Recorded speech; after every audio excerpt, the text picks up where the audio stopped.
Hello friends, Namaskar. I am Grijesh Kumar with a new video based on miscellaneous questions on grammar which has been created for TGT English preparation. Here question number 1 is given as the words that belong to the original stock of words in the language are known as. Friends यहाँ पर आपसे पूछ रहा है कि ऐसे शब्द जो ओरिजिनल स्टॉक से होते हैं उनको लैंग्वेज में किस नाम से जाना जाता है। तो यहाँ पर इसका आंसर दिया गया है प्राइमरी वर्ड, यानी रूट वर्ड जो होते हैं उनको प्राइमरी वर्ड कहा जाता है। जितने भी इंग्लिश के रूट वर्ड हैं उनको सबको प्राइमरी वर्ड कहा जाता है। So correct option is C. दूसरे शब्दों में आप कह सकते हैं कि जिनको हम स्प्लिट नहीं कर सकते हैं वे प्राइमरी वर्ड होते हैं, जैसे बॉय, गर्ल एट्सेट्रा, इनको स्प्लिट नहीं किया जा सकता। Question number two is when two or more simple words are joint together they make. जब दो या दो से अधिक के सिंपल वर्ड्स को ज्वाइन किया जाता है एक साथ तो क्या बनाते हैं। यहाँ पर इसका आंसर दिया गया है compound words. So correct option is A. Compound words का मतलब होता है यौगिक शब्द। क्या कहते हैं इसको, यौगिक शब्द जोड़ करके जो बनाए जाते हैं उनको यौगिक शब्द कहा जाता है। Next question number 3 is when words are formed because of some changes in the body of simple words they are known as. जब शब्दों के रूप को बदला जाता है, खास करके जब उनके बॉडी में यानी कि उनकी स्पेलिंग्स में चेंज किया जाता है तो उनको किस नाम से जाना जाता है। यहाँ पर इसका आंसर दिया गया है primary derivatives. So correct option is A. Question number four is when something is added either in the beginning or in the end words formed in this way are. जब किसी वर्ड के प्रारंभ में या अंत में जो है नए कुछ जोड़ करके नए शब्द बनाए जाते हैं तो उसको क्या कहा जाता है। यहाँ पर इसका आंसर दिया गया secondary derivatives. So correct option is B. यहाँ पर बी ऑप्शन इसका सही हो जाएगा। जैसे बहुत सारे वर्ड होते हैं जो सफिक्स और प्रीफिक्स लगा करके बनाए जाते हैं तो उनको जो है सेकेंडरी डेरिवेटिव्स कहा जाता है। जैसे प्रीपोजिशन, पोजीशन में प्री लगा दिया गया, प्रीपोजिशन हो गया। उसी प्रकार जैसे ब्यूटी है, ब्यूटी में फुल लगा दीजिए तो ब्यूटीफुल हो जाएगा। तो ये सेकेंडरी डेरिवेटिव्स हो जाएंगे। Question number five is something that is added in the beginning is known as. जो प्रारंभ में शब्द जोड़े जाते हैं किसी शब्द में उनको किस नाम से जाना जाता है। यहाँ पर इसका आंसर दिया गया है प्रीफिक्स लगा करके वर्ड बनाए जाते हैं। जैसे मैंने अभी बताया कि पोजीशन में प्री लगा दीजिए। सो करेक्ट ऑप्शन इज डी। अब फ्रेंड्स यहाँ पर एक क्वेश्चन है कि कम से कम 5 प्रीफिक्स का यूज़ करके नए शब्द बना करके आप कमेंट करिए अगर आपको पता हो तो। Question number 6 is something that is added in the end is known as. शब्दों के अंत में जोड़ करके जो नए शब्द बनाए जाते हैं उसको क्या कहा जाता है। तो यहाँ पर दिया गया सफिक्स शब्दों के अंत में जोड़ा जाता है तो इसका यहाँ पर डी ऑप्शन सही हो जाएगा। फ्रेंड्स यहाँ पर मैं आपको हिंदी में बताना चाहूँगा, सफिक्स का मतलब होता है प्रत्यय और प्रीफिक्स का मतलब होता है उपसर्ग। हिंदी में इसको कहा जाता है। हिंदी में आपने पढ़ा होगा कि उपसर्ग और प्रत्यय लगा करके जो है नए शब्द बनाए जाते हैं, सेकेंडरी वर्ड बनाए जाते हैं। यहाँ पर सफिक्स की बात आती है तो जैसे मैंने अभी ब्यूटीफुल बताया तो ब्यूटी में फुल लगा दीजिए तो सफिक्स का यूज़ हो जाएगा। इसी प्रकार बहुत सारे वर्ड होते हैं, जैसे काउंट है, काउंट में लेस लगा दीजिए, काउंटलेस हो जाएगा।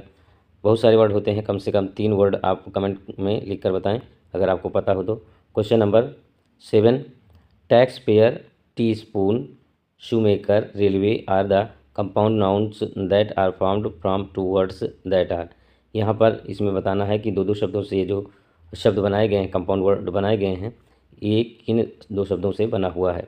यहाँ पर ये इसका आंसर दिया गया है नाउन और noun. So correct option is C. यहाँ पर टैक्स और पेयर दोनों नाउन है, टी स्पून में टी और स्पून दोनों नाउन है, शूमेकर में शू और मेकर दोनों नाउन है, रेलवे में रेल और वे ये दोनों नाउन है। तो नाउन को नाउन से जोड़ करके शब्द बनाया गया है, कंपाउंड वर्ड बनाया गया है। क्वेश्चन नंबर 8 दिया गया है black board and sweet heart are the compound words that are formed from 2 words that are. यहाँ पर 2 शब्दों के लिए पूछा जा रहा है कि ब्लैक बोर्ड और स्वीट हार्ट ये कंपाउंड वर्ड किससे बना हुआ है। इसका आंसर यहाँ पर दिया गया है एडजेक्टिव एंड नाउन। यहाँ पर मैं थोड़ा सा एक्सप्लेन करूँगा। ब्लैक जो है ये एडजेक्टिव है, ब्लैक वर्ड जो है एडजेक्टिव है और बोर्ड जो है ये नाउन है। इसी प्रकार स्वीट एडजेक्टिव है और हार्ट नाउन है। इस प्रकार से ये जो है कंपाउंड वर्ड बना हुआ है। Next question number 9। Question number 9 is as follows. Question number 9 is hair.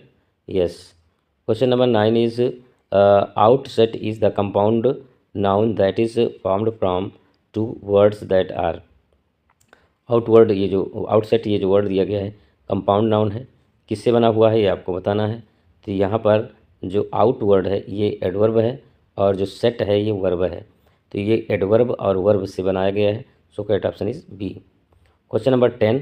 Question number 10 is drawback is the compound noun that is formed from two words that are. Drawback जो है ये compound word है, ये किन शब्दों से मिलकर बना हुआ है आपको बताना है। तो यहाँ पर इसका आंसर दिया गया है वर्ब एंड एडवर्ब। यहाँ पर ड्रा जो है ये वर्ब है और बैक जो है ये एडवर्ब है। तो इस प्रकार से ये वर्ब और एडवर्ब से बना हुआ है। So correct option is A. Question number 11 is afternoon is the compound noun that is formed from two words that are. Afternoon जो ये वर्ड दिया गया है ये किससे बना हुआ है, इसको आप कमेंट के माध्यम से बताइए। मैं आपके लिए छोड़ देता हूँ, कमेंट करना ना भूला करें आप। Question number 12। Question number 12 is outlaw is the compound noun that is formed from two words that are. Outlaw जो है ये किस प्रकार के शब्दों से बना हुआ है। ये यहाँ पर आउट जो है अभी मैंने बताया एडवर्ब है और ला जो है ये नाउन है। तो एडवर्ब और नाउन से बना हुआ है। So correct option is A. Question number 13 walking stick is the compound noun that is formed from two words that are. Walking stick जो है कंपाउंड नाउन है, किस प्रकार के शब्द से बना हुआ है ये आपको बताना है। तो ये जीरेंड और नाउन से बना हुआ है। वॉकिंग जीरेंड है और स्टिक नाउन है। So correct option is A. Question number 14 is breakfast is the compound noun that is formed from two words that are. यहाँ ब्रेकफास्ट जो वर्ड दिया गया है ये किस प्रकार के शब्दों से बना हुआ है आपको बताना है। तो यहाँ ब्रेक मीन्स होता है तोड़ना, तो यहाँ पर ये वर्ब हो जाएगा और फास्ट जो होता है ये नाउन होता है। फास्ट का मतलब तेज, तो ये जो है नाउन है यहाँ पर। वैसे डिस्प्यूटेड है मेरे हिसाब से, प्रथम दृष्टया डिस्प्यूटेड है। अगर फास्ट का अर्थ उपवास से लिया जाता है तब ये जो है नाउन होगा। अदरवाइज आप जानते हैं कि फास्ट जो होता है ये एडजेक्टिव और एडवर्ब होता है, लेकिन अगर फास्ट का अर्थ उपवास से लिया जाता है, उपवास भूखा रहना से लिया जाता है, तो ये फिर सही है। Question number 15 is hand written note worthy home sick skin deep are the examples of. ये किसके एग्जाम्पल हैं, तो वेरी इजी है इसको बताना। कंपाउंड एडजेक्टिव के एग्जाम्पल हैं। कैसे हैं मैं आपको बता देता हूँ। क्योंकि यहाँ पर जो हैंड है ये नाउन है और रिटन जो है यहाँ पर एडजेक्टिव की तरह काम कर रहा है। इसी प्रकार सारी वर्ड में है, वर्दी, सिक और डीप ये एडजेक्टिव की तरह काम कर रहा है, तो ये कंपाउंड एडजेक्टिव हो जाएंगे। इनको मिलाने से कंपाउंड एडजेक्टिव बन जाता है। Question number 16 question number 16 is life long is a compound adjective that is formed from two words. Life long जो है ये एक प्रकार का कंपाउंड एडजेक्टिव है जो किससे बना हुआ है यहाँ पर आपको बताना है। तो ये बना हुआ है, लाइफ आप जानते हैं नाउन है और लॉन्ग जो है एडजेक्टिव है, तो ये नाउन और एडजेक्टिव से बना हुआ है। So correct option is A. Question number 17। Question number 17 is blue black is a compound adjective that is formed from two words that are. यहाँ पर ब्लू ब्लैक जो है ये तो बहुत ही ज़्यादा क्लियर है। यहाँ पर अगर आप देखें तो दोनों वर्ड जो है ये एडजेक्टिव हैं। ब्लू मीन्स नीला होता है, ब्लैक मीन्स काला, यानी कि दोनों जो है एडजेक्टिव वर्ड हैं। तो यहाँ पर इसका डी ऑप्शन सही हो जाएगा, adjective and adjective. Next question, question number 18 out spoken is a compound adjective that, यहाँ पर एस नहीं होना चाहिए, दैट इज़ आउट स्पोकन जो है कंपाउंड एडजेक्टिव है, अर्थात नेक्स्ट पार्ट इसका यहाँ पर है formed from two words that are. ये किससे बना हुआ है ये आपको बताना है। तो यहाँ पर ये एडवर्ब और पार्टिसिपल से बना हुआ है। थोड़ा बैक होके देखते हैं आपको एक्सप्लेन करने के। एडवर्ब और पार्टिसिपल यहाँ पर बता रहे हैं। तो यहाँ पर आउट स्पोकन है, आउट जो है एडवर्ब है, स्पोकन ये जो है पार्टिसिपल है। कौन सा पार्टिसिपल है यहाँ पर स्पोकन, आप कमेंट के माध्यम से बताइए। Question number 19। Question number 19 type writer overthrow outdo are examples of. ये किसके एग्जाम्पल हैं यहाँ पर बताना है आपको। तो ये हो जाएगा कंपाउंड वर्ब्स, ये सारे कंपाउंड वर्ब्स हैं। So correct option is A. Question number 20। Question number 20 is as follows upset is a compound verb that is formed out of the two words up and यहाँ पर होना चाहिए and set which are, ये क्या है आपको बताना, parts of speech के अकॉर्डिंग ये क्या है। तो यहाँ पर इसका आंसर दिया गया है एडवर्ब और वर्ब है। आप सेट, आप जो है एडवर्ब है और सेट आप जानते हैं ये वर्ब है। So correct option is A. Next question, question number 21। Question number 21 is choose the noun from, ये फॉर्म नहीं बल्कि फ्रॉम होना चाहिए, फ्रॉम ऑफ द, सॉरी सही है, choose the noun form of the given words, सही है अपनी जगह पर ये फॉर्म ये है। Choose the noun form of the given words, यहाँ पर चूज वर्ड दिया गया है, इसका आपको बताना है नाउन फॉर्म। तो चॉइस होता है, so correct option is D. Choose का मतलब है चुनना और चॉइस मीन्स होता है पसंद। Question number 22, noun form of the verb break, break का नाउन फॉर्म क्या होता है। तो ये ब्रीच होता है। So correct option is D. Break means होता है तोड़ना और ब्रीच मीन्स होता है दरार, क्या होता है दरार, टूटा हुआ, दरार कह सकते हैं टूटा हुआ। Question number 23, verb from noun brand, brand से बना हुआ वर्ब कौन सा है यहाँ पे। तो ये बर्न होता है। So correct option is D. Question number 24, question number 24 is noun from verb deem, deem से बना हुआ नाउन, डीम से बना हुआ नाउन यहाँ पर आपको बताना है तो डूम होता है। So correct option is A. Question number 25, noun from verb grip, grip से बना हुआ नाउन, तो ये ग्रीप से बना हुआ नाउन यहाँ पर ग्रीप है। ग्रीप मीन्स होता है दुख प्रकट करना और ग्रीप मिलता है दुख या शोक। सो correct option is D. Question number 26, question number 26 is the noun wave is from the verb, wave जो नाउन वर्ड है ये किस वर्ब से बनाया गया है।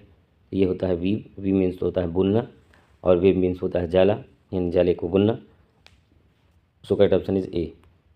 Next question number 27, adjective of milk is, milk का यहाँ पर एडजेक्टिव आपको बताना है।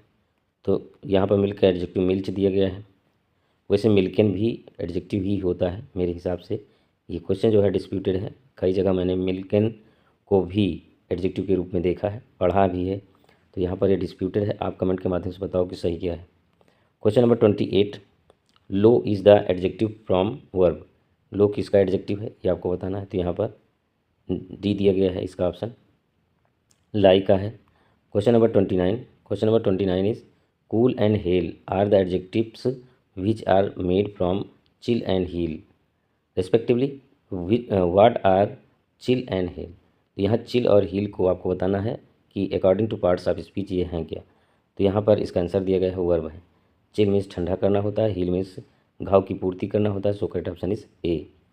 Question number 30 and last question of this session, I will continue creating videos for TGT English preparation if you support me by subscribing my channel. Question number 30 is the noun from the verb breathe is, breathe से बना हुआ noun, breathe जो है ये verb है, breathe means होता है सांस लेना, क्या होता है सांस लेना होता है। तो ये जो है वर्ब है, इसका नाउन आपको बताना है कि नाउन क्या होता है। तो यहाँ पर ब्रीदिंग ये हो नहीं सकता, ब्रदर ये हो नहीं सकता। इसके जो रिमेनिंग ऑप्शंस हैं आगे दिए गए हैं। remaining options of this question is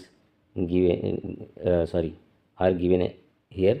yes, breakfast दिया गया है ब्रीथ, तो यहाँ पर ब्रीथ वर्ड जो है इसका नाउन फॉर्म हो जाएगा। सो correct option is D. That's all for this session. I will continue creating videos for TGT English preparation if you support me by subscribing my channel. Thank you very much.